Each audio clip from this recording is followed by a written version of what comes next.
Hi everyone, join us for this wood-fired workshop. We're going to be making beech smoked chili beef and a fantastic oven-baked cornbread. Hi everyone, welcome to this wood-fired workshop at Manna from Devon Cooking School. In this workshop we're going to be cooking a chili, a beef chili, and we're going to do it with the addition of a little bit of beech smoke. So we're going to deliberately add a little bit of smokiness to our pot of steaming beef and beans. We've got the oven heating up, just sort of gently heating up. I only want a moderate heat for this. And on my tray today we have beef, of course, ground beef, good quality. We've got some kidney beans already cooked from a tin, onions, peppers, some andouille. We're going to talk a little bit more about each of these ingredients as we go along. Garlic mashed up there, some sun-dried tomato paste, chili powder, chili flakes, oregano, some mixed spices, some cocoa, salt, stock, a little bit of red wine vinegar, tomatoes, and a little bit of extra seasoning. I've also got some little sticks of beech wood, and these are going to give me my smoke, and I've chopped them up nice and small, as you can see, so they easily smoulder away. I'm going to be using two pans today, one to brown the meat and start the onions cooking, and this one's going to sit directly on top of embers, so I want an old pan that I'm not too proud of, so I've got an old steel pan here. That will do nicely, also nice and big for browning the beef. And then I've got the pan that I'm going to stew everything in. I'm going to cook everything slowly, and I've got this lovely Olga cast iron enamelled. This could be even a ceramic pot because it's going to be cooking in a gentler heat. It's not going to get discoloured, so I'm not worried about using a nice enamelled pan. First thing we're going to do is to brown the meat, and you can see I've got a little bed of embers in the oven there. Mostly this is going to be cooked without fire, without embers, but I want to start things off with a bit of heat because I want to brown the meat, so I've left those embers in there for now. I'm going to sit this on top, get it nice and hot.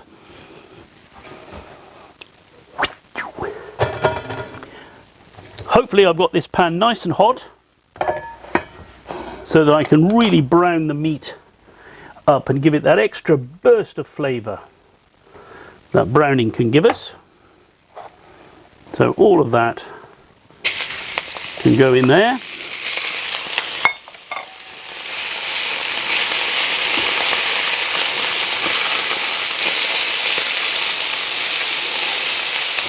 And pop it back on the heat.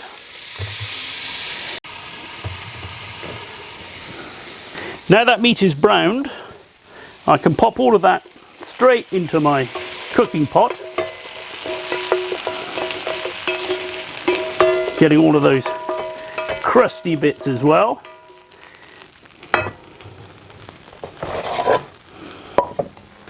I'm going to add some more oil to the pan.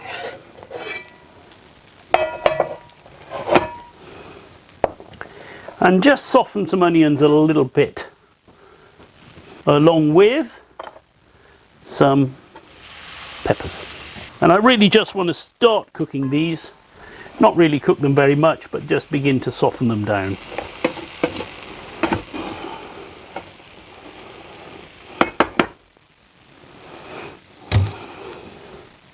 Whilst those onions and peppers are cooking, I'm going to tell you a little bit about the flavours that we're bringing into this mixture. Obviously we've got the beef, and we've got that lovely savoury flavour of beef, but to that we're going to add a little bit of pork. And pork in any dish brings a kind of sweetness to it. So I could be using a little bit of chorizo here. I could just be using some bacon or some smoked bacon. I've got some andouille, and andouille, as well as bringing me the sweetness of pork, is also going to give me that sort of unique flavour and spiciness. And that brings me on to the spicing. It's chili after all, so we've got to have some chili. But chili doesn't want to be the overwhelming flavour, but we have got chili, and we've got a variety going on here. So I've got some smoked paprika. I want this dish to have a real smokiness to it, so I've got smoked paprika, but I'm using sweet smoked paprika here. So this is going to bring colour and flavour and smokiness without a great deal of heat. I've also got chipotle chili flakes, And these are a smoked chili, so they're going to add chili smokiness as well as a bit of heat. And I've got some fresh chili, but I've taken the seeds out of those, again because I don't want overwhelming heat, but they're going to bring fresh flavour and sweetness to the dish. So I've actually got 4 different kinds of chili going on in my mixture there. I've also got a little spice mixture here, so I've got coriander, cumin and cinnamon, and you'll see those in lots of recipes. A little bit of oregano or thyme, and I've also got a couple of fresh bay leaves that I'm going to chuck in. Big old whack of garlic, of course, but on top of that we want some sweetness. So we've got tomato, sweet and a little bit acidic, and I've also got some sun-dried tomato paste here for an extra boost. We're going to give our dish a little bit of chocolate, and you'll get this in lots of chilies, a little bit of chocolate. So we've got some cocoa powder here. That's going to bring bitterness and a sort of rich, warm flavour to the whole dish. And we have got a bit of extra umami. So you'll often find Liam Perrin's Worcester sauce, could also be Maggi seasoning. We've got beef stock, salt, little red wine vinegar, so you might get recipes which have red wine in them or a splash of brandy, something like that, giving it some alcohol, some acidity. I've got red wine vinegar in mine, which is going to do that job. And of course the beans, we're using classic red kidney beans. Not everybody likes red kidney beans. If you don't like red kidney beans, don't use red kidney beans. Use some other kind of beans. Use some cannellini beans or some pinto beans or some black-eyed beans. Feel free to oomph those and put something else in. Or of course, a bit of both. If you want your chili to go a little bit further, add more beans. Our onions and peppers have reduced a little bit. They've softened a little bit.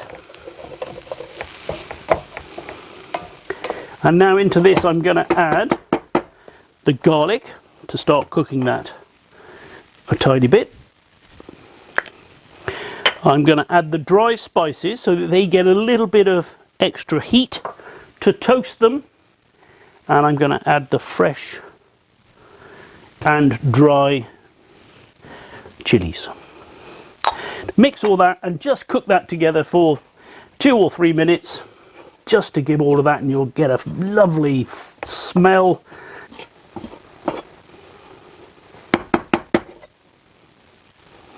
Now, these meat and bean dishes typically cooked over a campfire. That kind of dish, so cowboy pork and beans, Boston baked beans, chili beef and beans, all those kind of campfire dishes that cowboys cooked out in the field. And so they should really have smokiness as part of their flavour because they were cooked over a campfire. If you cook it in a slow cooker, if you cook it in a crock pot, if you cook it in the oven, it doesn't get that smokiness. Cooking it in the wood-fired oven allows us to add that smokiness, but we have to do it sort of a bit deliberately. If we just sit it in our wood-fired oven in a pot with the top on, it's not going to pick that up. So what we're going to do is make sure that we save a tiny amount of embers so that we can sit some wood on top, allow that wood to smoulder, leave the top off the dish, and then the meat and the sauce will all infuse with a little bit of smoky flavour, giving us that real campfire feel to the dish. I'm going to be using some beech wood, and beech is a kind of lovely all-round wood for all kinds of things. It's got a fairly sort of neutral flavour, so if you want something with a bit more oomph, get hold of some mesquite or some hickory for that real cowboy feel. Get some oak or some apple or cherry or something like that, but I'm going to be using this this beech, and I've split it up nice and small. This is because I want all of it to heat up pretty quickly, to let gases out and then to produce smoke, and if I put on one big lump it wouldn't do that as efficiently as lots of little bits. I could of course buy chips and that would do the job nicely, but I just had some pieces of beech and I've chopped those up nice and small. So that's had a few minutes cooking together. Smells absolutely fantastic. I can really smell those toasted spices. We've got that nice dry mixture. And I'm just going to set that aside a minute and show you how I'm going to set the oven up. So if I rake over these coals, you'll see I've still got a few glowing bits in there. And that's going to be just enough to get my my beech wood smouldering.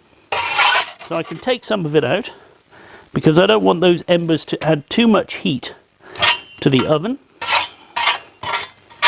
Push all of that to the back and drop on about half of the wood I've got ready there, spacing it out a little bit, pressing it down so it's got some contact with those embers. And now I want those to smoulder but not to combust. So now I'm going to wait until I see that wood beginning to smoulder, and then I will slide this into place, my fire retainer, and that will reduce the amount of oxygen getting to the wood, and so reduce any likelihood of combustion.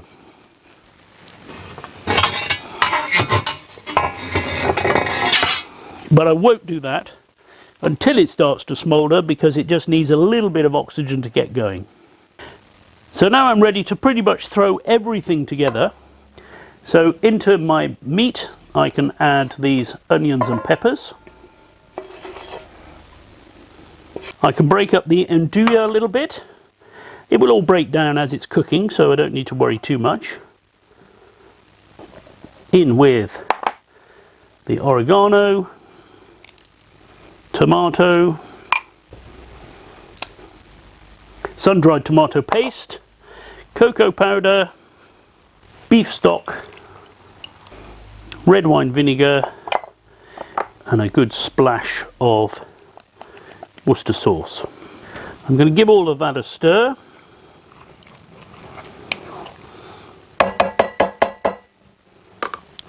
Add some salt and the bay leaves. Not the beans yet, because the beans are already cooked. You can see that wood now is smouldering and filling the oven with smoke.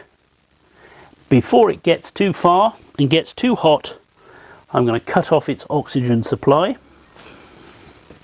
So my oven is now nice and smoky. It's sitting a little bit below 200 degrees, so a nice kind of simmering temperature. In with the pot with no lid on, and I'm going to place the door on tight, but then pull it back a little bit, pop a stick in there so that my smoke can drift over the food, add a little bit of flavour, and then head up the flue and out. So that's the dish in the oven. I'm going to leave it there for 45 minutes or so, and I'm going to keep an eye on it to make sure it doesn't boil dry. So if it does get a little bit hot, if I've started it a bit too hot, there's a risk that it will boil dry. If it starts to look like it's drying out a bit, I can add a splash more water.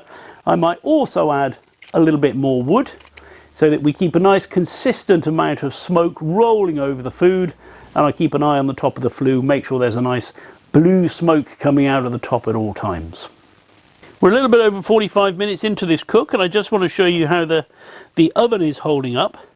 200 degrees underneath the floor, showing on this thermometer, and on the internal thermometer showing 150 degrees, with the door slightly ajar. So our internal temperature, you know, between 150 and 200 towards the back of the oven. That should be telling us it's a little under 200. So I'm very happy that we're sort of sitting nicely at the right temperature. Let's have a look at how our dish is doing. We've still got a little bit of smokiness in there that I can smell when I open the door. When I bring that out, it's just bubbling away nicely. Not too fast, not going crazy. And that's all we want. And we've got a lovely smell, a beautiful colour. Give it a stir, pop in the beans so that they warm through. Stir those in and back into the oven for another 45 minutes.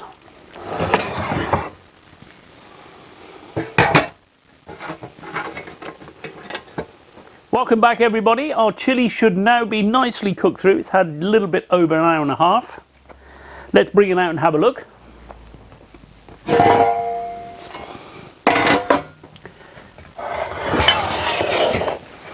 You can see here we're also getting ready to make some cornbread to go with it. I'm going to give it a final stir. You can see it's nicely reduced but not dried out. So this can happily sit now, and I mean we could eat it tomorrow. Doesn't need to be eaten today at all. Or I can just keep it warm and have it as soon as we've cooked some cornbread. So I'm just going to set it aside. The first thing I want to do is give the oven a little bit more heat. So I've got ready here a stack of wood, as you can see, cut nice and small, so it's going to burn really quickly and it's going to pop 50 or so degrees into the oven in no time at all. I've taken the heat deflector out and you can see there's just a few remnants of that smoking wood left. I'm going to slide my new fire into the centre.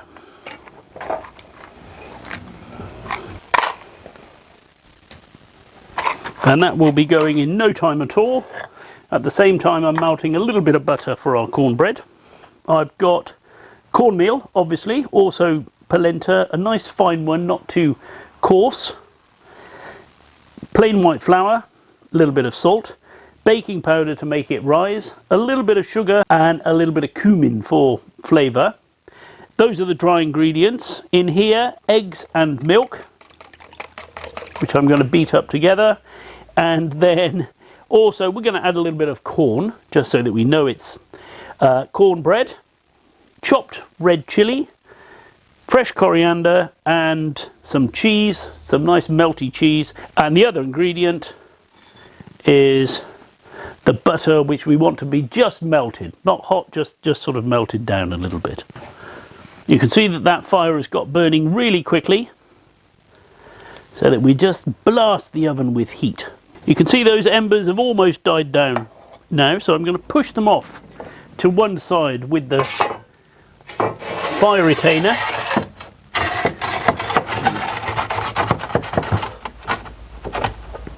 And let that all settle down a little bit whilst I mix the cornbread together in with the butter.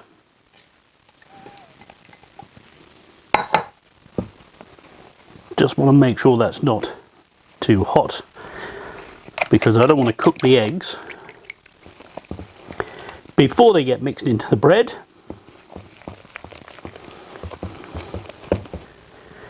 And I'm going to throw in these other ingredients and stir them through.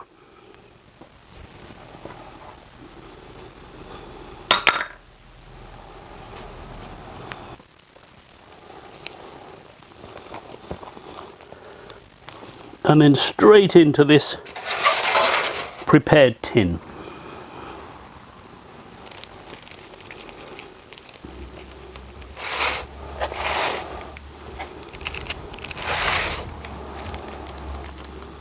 So a quick check of the oven. A sort of 5 Mississippi oven, bed of embers sitting over there. A little bit over 200 on the floor, ideal, so we're going to get some heat into the base.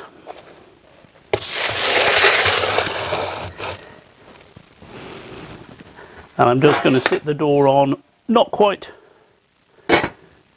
completely closed, because those embers will be letting out a little bit of exhaust, and I don't want that to taint the food, but almost closed. I'd expect that cornbread to take 25 to 30 minutes. I'm going to be checking it after sort of 15 minutes or so. If it's browning too much on top, I'll put some foil on top of that. Otherwise, I shall leave it. And after about 25 minutes, we'll test it with a skewer, just like a cake, to see if it's cooked. In the meantime, thanks very much for watching and for joining us at Manna from Devon Cooking School. We produce these videos every week, and if you enjoy them, please give us a thumbs up. Please subscribe to our YouTube channel, and if you've got any questions about this or any other aspect of wood-fired cooking, please put them in the comments below and we will respond to you. We'll put the recipes on our blog. Please take a look at that. Thanks for watching, and we'll see you next time. 25 minutes in, oven thermometer sitting at 200, which is perfect. I did give this a turn round halfway through.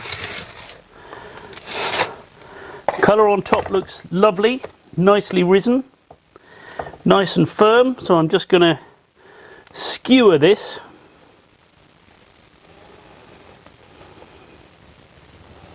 That looks to be coming out nice and clean. Cooked. Perfect.